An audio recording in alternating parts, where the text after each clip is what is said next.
Hi hello ಎಲ್ಲರಿಗೂ ನಮಸ್ಕಾರ. ನೀವು ನೋಡ್ತಾ ಇದ್ದೀರಾ ನ್ಯೂಸ್ 18 ಡಿಜಿಟಲ್. ನಾನು ದರ್ಶನ್ ನಾಯಕ್, ಉತ್ತರ ಕನ್ನಡ ಜಿಲ್ಲಾ ವರದಿಗಾರ. ಉತ್ತರ ಕನ್ನಡ ಜಿಲ್ಲೆಯ ದಾಂಡೇಲಿ ಅಂದ ತಕ್ಷಣ ಎಲ್ರಿಗೂ ಕಿವಿ ನೆಟ್ಟಗಾಗುತ್ತೆ. ಯಾಕಪ್ಪ ಅಂದ್ರೆ ಇದು ಪ್ರವಾಸೋದ್ಯಮದಲ್ಲಿ ಇತ್ತೀಚೆಗೆ ಹೆಸರು ಮಾಡ್ತಾ ಇರುವಂತಹ ಒಂದು ದೊಡ್ಡ ಕ್ಷೇತ್ರ. ಸೊ ಆ ನಿಟ್ಟಿನಲ್ಲಿ 2019ರಲ್ಲಿ ಉತ್ತರ ಕನ್ನಡ ಜಿಲ್ಲೆಯ ದಾಂಡೇಲಿಯಲ್ಲಿ ರೈಲ್ವೆ ಸೇವೆ ಆರಂಭಿಸಬೇಕು ಎನ್ನುವಂತಹ ಒಂದು ನಿಟ್ಟಿನಲ್ಲಿ 2019ರಲ್ಲಿ ರೈಲ್ವೆ ಸೇವೆ ಆರಂಭವಾಗಿತ್ತು. ದಾಂಡೇಲಿಯಿಂದ ಅಳ್ನಾವರವರೆಗೆ ರೈಲ್ವೆ ಸೇವೆಯನ್ನ ಆರಂಭಿಸಲಾಗಿತ್ತು. ಅಂದಿನ ರೈಲ್ವೆ ಸಚಿವರಾಗಿರ್ತಕ್ಕಂಥ ದಿವಂಗತ ಸುರೇಶ್ ಅಂಗಡಿ ಅವರು ರೈಲ್ವೆ ಸೇವೆಗೆ ಚಾಲನೆಯನ್ನ ನೀಡಿದ್ರು. ಅದ್ರ ಜೊತೆಗೆ ಶಾಸಕ RV ದೇಶಪಾಂಡೆ ಅವರ ಸತತ ಪ್ರಯತ್ನದ ಫಲವಾಗಿ 2019ರಲ್ಲಿ ಏನು ರೈಲ್ವೆ ಸೇವೆಯನ್ನ ಆರಂಭಿಸಲಾಗಿತ್ತು. ಅದಾದ ನಂತರ ಕೊರೋನಾ ಮಹಾಮಾರಿಯ ಹಿನ್ನೆಲೆಯಲ್ಲಿ ಬರೋಬ್ಬರಿ 6 ವರ್ಷಗಳ ಕಾಲ ರೈಲ್ವೆ ಸೇವೆ ಸಂಪೂರ್ಣವಾಗಿ ಸ್ಥಗಿತವಾಗಿತ್ತು. 2019ರಲ್ಲಿ ಸೇವೆ ಆರಂಭಿಸಿದ ನಂತರ ಬರೋಬ್ಬರಿ 6ರಿಂದ 8 ತಿಂಗಳುಗಳ ಕಾಲ ಮಾತ್ರ ರೈಲ್ವೆ ಸೇವೆ ಇತ್ತು. ಅದಾದ ನಂತರ ಕೊರೋನಾ ಬಂತು. ಕೊರೋನಾ ನಂತರ 6 ವರ್ಷಗಳ ಕಾಲ ರೈಲ್ವೆ ಸೇವೆ ಸಂಪೂರ್ಣವಾಗಿ ಸ್ಥಗಿತವಾಯಿತು. ಅದಾದ ನಂತರ ಈಗ ಮತ್ತೆ ಆ ಏನು ರೈಲ್ವೆ ಸಚಿವ ಸೋಮಣ್ಣನವರಾದ್ರು. ಇದು ನಮ್ಮ ಕರ್ನಾಟಕ ರಾಜ್ಯದವರೇ.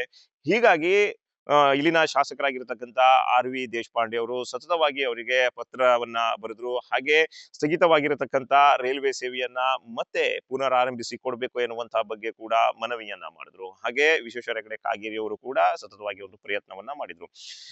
ತಮ್ಮ ಕ್ಷೇತ್ರದ ಜನರಿಗೆ ಅಂದ್ರೆ ದಾಂಡೇಲಿ ಕ್ಷೇತ್ರದ ಜನರಿಗೆ ಹೆಚ್ಚಿನ ಅನುಕೂಲ ಆಗಬೇಕು ಎನ್ನುವಂತಹ ಒಂದು ನಿಟ್ಟಿನಲ್ಲಿ RV ದೇಶಪಾಂಡೆ ಅವರು ಸತತವಾಗಿ ಪ್ರಯತ್ನ ಮಾಡಿದರ ಮೂಲಕ ಇವತ್ತು ಉತ್ತರ ಕನ್ನಡ ಜಿಲ್ಲೆಯ ದಾಂಡೇಲಿಯಿಂದ ಅಳ್ನಾವರಕ್ಕೆ ಮತ್ತೆ ರೈಲ್ವೆ ಸೇವೆ ಪುನರಾರಂಭಗೊಂಡಿರುವಂತದ್ದು.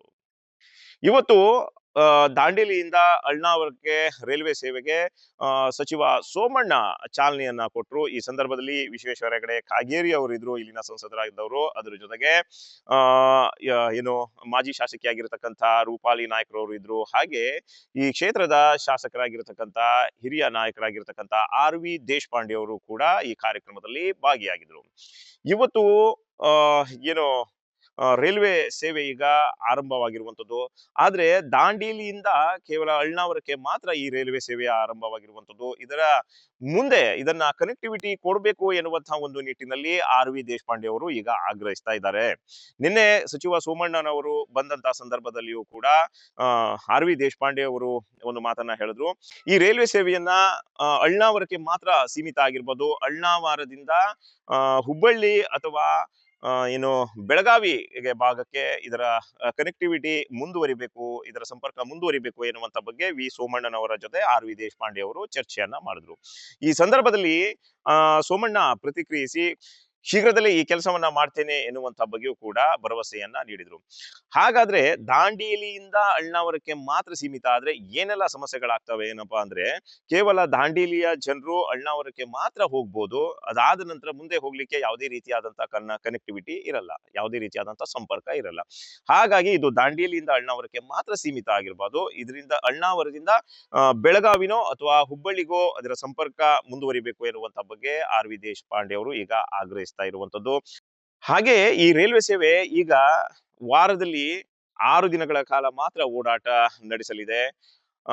ರವಿವಾರ ಈ ಸೇವೆ ಇರಲ್ಲ ಎನ್ನುವಂತಹ ಒಂದು ಮಾಹಿತಿ ಇದೆ. ಸೊ ಆ ಹಿನ್ನೆಲೆಯಲ್ಲಿ ಉತ್ತರ ಕನ್ನಡ ಜಿಲ್ಲೆಯ ದಾಂಡೇಲಿಗೆ ಬರುವಂತ ಪ್ರವಾಸಿಗರು ವೀಕೆಂಡ್ ನಲ್ಲಿ ಬರ್ತಾರೆ, ಶನಿವಾರ ಮತ್ತು ರವಿವಾರ.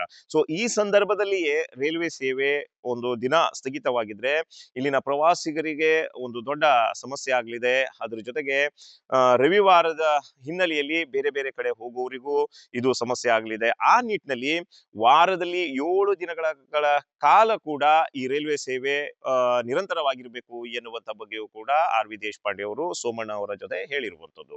ಸೊ ಈ ಹಿನ್ನೆಲೆಯಲ್ಲಿ ಶೀಘ್ರದಲ್ಲೇ ಈ ಎಲ್ಲಾ ಕೆಲಸವನ್ನ ನಾನು ಮಾಡ್ಕೊಡ್ತೇನೆ.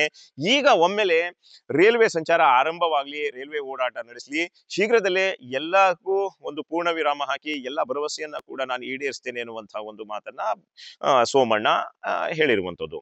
ಹಾಗೆ ಇನ್ನೊಂದು ಸಮಸ್ಯೆ ಇದೆ ಏನಪ್ಪಾ ಅಂದ್ರೆ, ದಾಂಡೇಲಿ ನಗರದಿಂದ ರೈಲ್ವೆ ನಿಲ್ದಾಣ ಇರೋದು ಅಂದ್ರೆ ಅಂಬೆವಾಡಿ ಇರೋದು 5 ರಿಂದ 6 ಕಿಲೋಮೀಟರ್ಗಳ ದೂರ ಆಗತ್ತೆ. ದಾಂಡೇಲಿಯಿಂದ ಅಂಬೆವಾಡಿಗೆ ಬರಬೇಕು ಅಂದ್ರೆ ಆಟೋಗಳ ಮೂಲಕ ಬರಬೇಕಾದಂತ ಒಂದು ಪರಿಸ್ಥಿತಿ ಇದೆ. ಆಟೋಗಳ ದರ ಈಗಾಗಲೇ 100 ರಿಂದ 150 ರೂಪಾಯಿ ತೆಗೆದುಕೊಳ್ತಾರೆ ಎನ್ನುವಂತಹ ಒಂದು ಮಾಹಿತಿ ಇದೆ. ಸೊ ಆ ಹಿನ್ನೆಲೆಯಲ್ಲಿ ಈಗ ಏನು ಆ ನಗರದಿಂದ ರೈಲ್ವೆ ನಿಲ್ದಾಣಕ್ಕೆ ಬರೋದು 100 ರಿಂದ 150 ರೂಪಾಯಿ ಆದ್ರೆ ದಾಂಡೇಲಿಯಿಂದ ಅಳ್ನಾವರಕ್ಕೆ ಹೋಗೋದು ರೈಲ್ವೆಯಲ್ಲಿ ಬರೀ 10 ರೂಪಾಯಿ. ಸೊ 10 ರೂಪಾಯಿ ಸಲುವಾಗಿ ನಾವು ಇಲ್ಲಿಂದ 100 ರೂಪಾಯಿ ಖರ್ಚು ಮಾಡಿ ಬರಬೇಕಾದಂತ ಪರಿಸ್ಥಿತಿ ಇದೆ ಎನ್ನುವಂತ ಬಗ್ಗೆ RV ದೇಶಪಾಂಡೆ ಅವರ ಜೊತೆ ಇಲ್ಲಿನ ಸ್ಥಳೀಯರು ತಮ್ಮ ಮನವಿಯನ್ನ ಸಲ್ಲಿಸ್ತಾರೆ. ಆ ಸಂದರ್ಭದಲ್ಲಿ ದೇಶಪಾಂಡೆ ಅವರಾಗಿರ್ಬೋದು, ಅದೇ ರೀತಿ ಸೋಮಣ್ಣನವರು ಚರ್ಚೆಯನ್ನ ಮಾಡ್ತಾರೆ. ಚರ್ಚೆಯನ್ನ ಮಾಡಿ ಅದ್ರ ಜೊತೆಗೆ ಕಾಗೇರಿ ಅವರು ಕೂಡ ಇದ್ರು. ಕಾಗೇರಿ ಅವರು ಕೂಡ ಚರ್ಚೆಯನ್ನ ಮಾಡಿ ತಾವು KSRTC ಅವರ ಜೊತೆ ಮಾತನಾಡ್ತೇವೆ. ಏನು ದಾಂಡೇಲಿ ನಗರದಿಂದ ಅಂಬೇವಾಡಿ ರೈಲ್ವೆ ನಿಲ್ದಾಣದವರೆಗೆ ಒಂದು ಬಸ್ ಅನ್ನ ಬಿಡಬೇಕು ಎನ್ನುವಂತ ಬಗ್ಗೆಯೂ ನಾವು ಚರ್ಚೆಯನ್ನ ಮಾಡ್ತೇವೆ. ರೈಲ್ವೆ ಯಾವ ಸಂದರ್ಭದಲ್ಲಿ ಹೋಗುತ್ತೋ ಆ ಸಂದರ್ಭದಲ್ಲಿ ಬಸ್ ಅನ್ನ ಬಿಡಬೇಕು ಎನ್ನುವಂತ ಬಗ್ಗೆಯೂ ನಾವು ಚರ್ಚೆಯನ್ನ ಮಾಡ್ತೇವೆ. ಅದ್ರ ಬಗ್ಗೆಯೂ ಕೂಡ ಈಗ ಏನು ಚರ್ಚೆ ನಡೀತಾ ಇದೆ. ಕೂಡಲೇ ಆ ವ್ಯವಸ್ಥೆ ಕೂಡ ಮಾಡ್ತೇವೆ ಎನ್ನುವಂತ ಒಂದು ಭರವಸೆಯನ್ನ ಕೊಟ್ಟಿರುವಂತದ್ದು. ಇದು ದಾಂಡೇಲಿ ಜನರ ಬಹು ವರ್ಷದ ಕನಸಾಗಿತ್ತು ವೀಕ್ಷಕರೇ. ಉತ್ತರ ಕನ್ನಡ ಜಿಲ್ಲೆಯ ದಾಂಡೇಲಿಗೆ ಒಂದು ರೈಲ್ವೆ ಬೇಕು ಎನ್ನುವಂತಹ ಬಗ್ಗೆ 2019ರಲ್ಲಿ ರೈಲ್ವೆ ಸೇವೆ ಆರಂಭವಾದ ನಂತರ ಏನು ಕೊರೋನಾದಂತ ಮಹಾಮಾರಿ ರೋಗದ ಹಿನ್ನೆಲೆಯಲ್ಲಿ ರೈಲ್ವೆ ಸೇವೆ ಸಂಪೂರ್ಣವಾಗಿ ಸ್ಥಗಿತವಾಗುತ್ತೆ. ಅದಾದ ನಂತರ ರೈಲ್ವೆ ಸೇವೆ ಮತ್ತೆ ಪುನರಾರಂಭವಾಗಿರ್ಲಿಲ್ಲ.